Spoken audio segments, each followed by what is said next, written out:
pessoal, tudo bem com vocês? Começamos agora mais uma edição do Estilo e Saúde. Hoje nós vamos falar das propriedades benéficas do café, além de esclarecer alguns mitos e verdades sobre a bebida. Segundo especialistas, o consumo regular de cafeína pode trazer benefícios para a nossa saúde.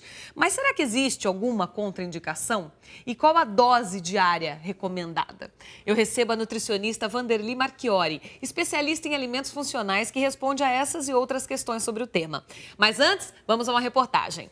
Denominado por muitos como ouro negro, o café faz parte da cultura gastronômica paulistana e cada vez mais ganha novos admiradores. Vamos ver. Alguns não saem de casa pela manhã sem tomar pelo menos uma xícara. Estrela das padarias paulistanas, a bebida é apreciada a qualquer momento e por qualquer motivo, também no intervalo do trabalho ou depois do almoço com os amigos. É um hábito muito gostoso, que não é só o café em si, e sim a companhia, bater o papo, dar uma desligada do ambiente de trabalho, conversar outros assuntos, é bem divertido. De manhã sempre eu procuro ter para começar o dia bem. E depois do almoço, eu também costumo tomar aí o café já puro, de manhã com café com leite. E tomar esse cafezinho após o almoço, se não tomar o café, o almoço não acabou ainda. Mas café bom mesmo é aquele feito na hora, não é verdade? Nesta cafeteria, o próprio cliente pode fazer isso. Entre as opções estão o bom e velho coador de pano, a cafeteira francesa e a cafeteira Globinho, importada da Inglaterra. Ele como um café pro dia a dia, assim, é excelente. Agora, eu gostei da apresentação, achei que é muito bonito e impressiona, né? Esta outra cafeteria de São Paulo foi além. Instalou uma máquina para torrar os grãos nos fundos da loja. O moedor também não pôde faltar. Tudo para garantir o frescor e o aroma do café. Com o passar do tempo, o café deixou de ser visto apenas como aquela bebida tradicional do dia a dia. Nos últimos anos, ganhou novos aliados para agradar paladares ainda mais sofisticados. Aqui nós temos alguns exemplos. Este aqui é tipicamente brasileiro, feito com café e cachaça. Esse outro tem um sabor mais adocicado, feito com doce de leite. E para os dias mais quentes de São Paulo, nada melhor do que um café gelado. Esse aqui, por exemplo, é feito com paçoca de amendoim. Se você ainda não conhece nenhum deles, não sabe o que está perdendo. E combinações não faltam. Entre as clássicas estão o macchiato com espuma de leite, o latte com leite quente, o moca com chocolate ou caramelo e chantilly. E o campeão dos pedidos, o café expresso. Mas existem também as misturas exóticas, criadas pelos baristas, os especialistas no ramo. Foi até um barista aqui do café, em um campeonato, criou um drink com chá verde e wasabi. E ficou interessante. Não ficou... Quando ele me disse, eu falei, não vai dar certo isso. Mas quando eu provei, ficou bem legal. Soube misturar de uma maneira bem harmoniosa. Muita gente que precisa de um ânimo extra lembra logo no café. Isso por causa da cafeína, conhecida como um poderoso estimulante do sistema nervoso central. Ela aumenta a disposição física e diminui o sono. Para as crianças, o recomendado é diluir o café no leite. E a bebida mexe mesmo com a mente, como explica este psiquiatra e também admirador de cafés. Do ponto de vista médico, também é uma bebida boa. Porque ele dá um certo estímulo. Veja, tudo que é em excesso não presta. Não é? Agora, um cafezinho na hora certa, eu acho que ele faz muito bem. Ah, faz mesmo, é gostoso. Vanderly, bem-vinda, viu? Muito obrigada. A gente estava até comentando aqui, enquanto assistimos a matéria, que o café realmente socializa, né? Você está num ambiente, você chama seus amigos, vamos ali tomar um cafezinho, seu paquera, vamos tomar um cafezinho à tarde. Ele une as pessoas, né? Para bater papo, para esquecer um pouquinho do trabalho num determinado momento do dia. Ele é uma excelente desculpa para parada. As paradas são obrigatórias até para a gente retomar o mesmo ritmo e retomar o ritmo de produtividade. Então, muitas vezes, parar aqueles 5, 10 minutinhos para tomar um café com o seu colega de trabalho é muito produtivo. Onde a gente encontra a cafeína, a não ser no café? A gente encontra cafeína nas bebidas à base de cola, nos refrigerantes escuros, nos energéticos, em pequena quantidade no chá verde e nos chocolates mais amargos também tem uma pequena quantidade. E aí... Mas a base mesmo é o café. É o café. E aí vai minha pergunta para você, crucial. E aí, o café faz bem pra gente ou não faz? Depende da quantidade, né? Na realidade, hoje a gente já tem vários estudos comprovando os benefícios do consumo de café. E aí nós temos estudos comprovando o benefício de consumo de até 10 xícaras, mas o consenso hoje é ficar entre 3 e 5 xícaras. Quando eu falo em xícara, eu estou falando na xicrinha de café convencional. Aquela menorzinha. Aquela menorzinha, de 50 ml por dia. Então, de 3 a 5. Até deixo isso muito claro, porque tem gente hoje que faz uso de café percolado, que é a maneira que a gente usa aqui no Brasil, mas em volume do americano, que é em torno de 150 ml, que é a xícara de chá. Então, não é essa a recomendação. A recomendação é em torno de 400 ml ao longo do dia.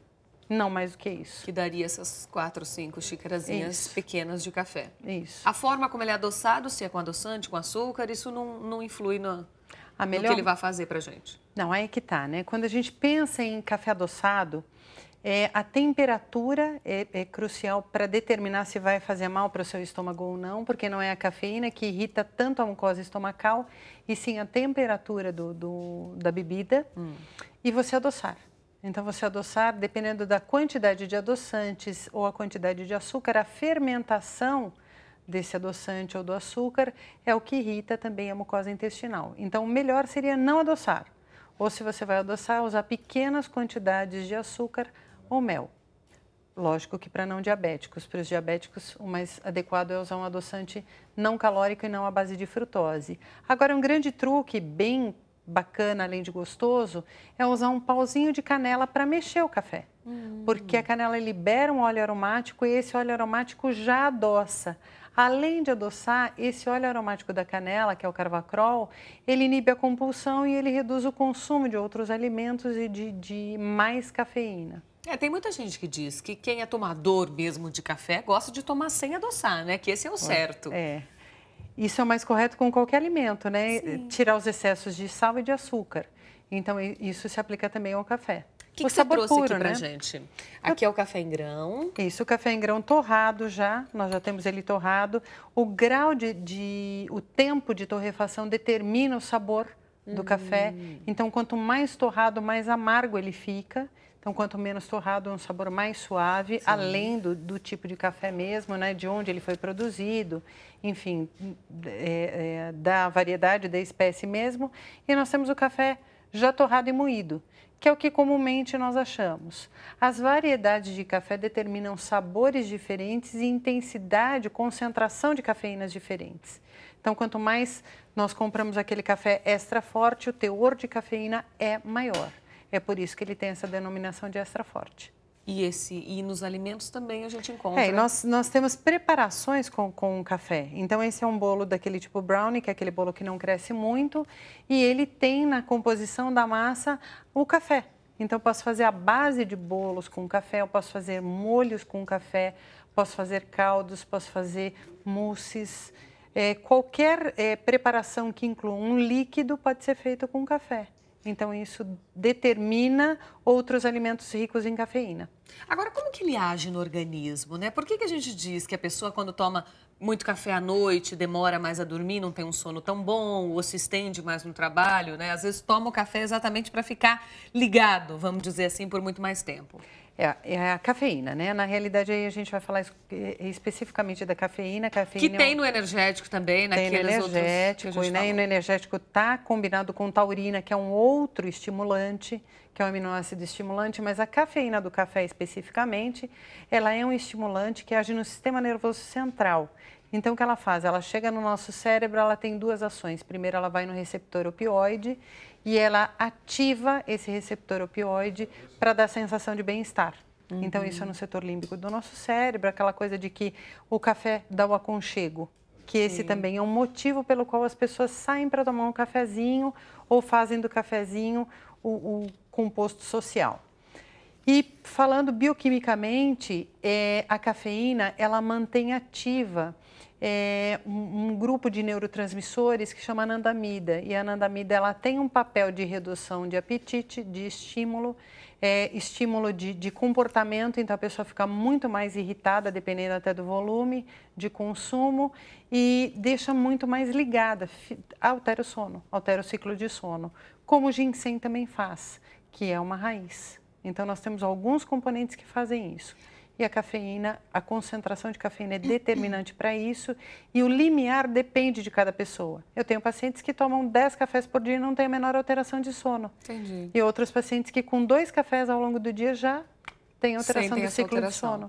Agora, você falou da quantia do próprio cafezinho preto mesmo, que a gente toma, né, na xícara ideal que você disse. E o energético? Muita gente diz, não pode tomar energético todo dia, ou não pode tomar mais de uma latinha, porque faz isso, dá pedra, não sei. Existe isso ou é só um mito? Não deveria. Né? Por que uma pessoa tomaria energético todos os dias? Ou por que ela tomaria mais de um por dia? O energético ele tem uma função específica. Aí é que tá, ele tem uma função específica. Se ela quer mais pique, provavelmente ela pode estar com deficiência de vitamina e mineral. Aí o energético não é a melhor saída. A melhor saída é fazer a correção das vitaminas e minerais. Se ela está precisando do energético, porque tem duas, três atividades, ou seja, emprego de manhã, uma outra atividade remunerada num outro local e mais faculdade, ou enfim, qualquer coisa assim, ela tem que rever tempo de descanso. O energético pode ser um adjuvante, ele pode estar auxiliando, mas ele não deve ser usado com muita frequência, exatamente pelo superestímulo que ele pode gerar, pela sensibilidade que a pessoa tem.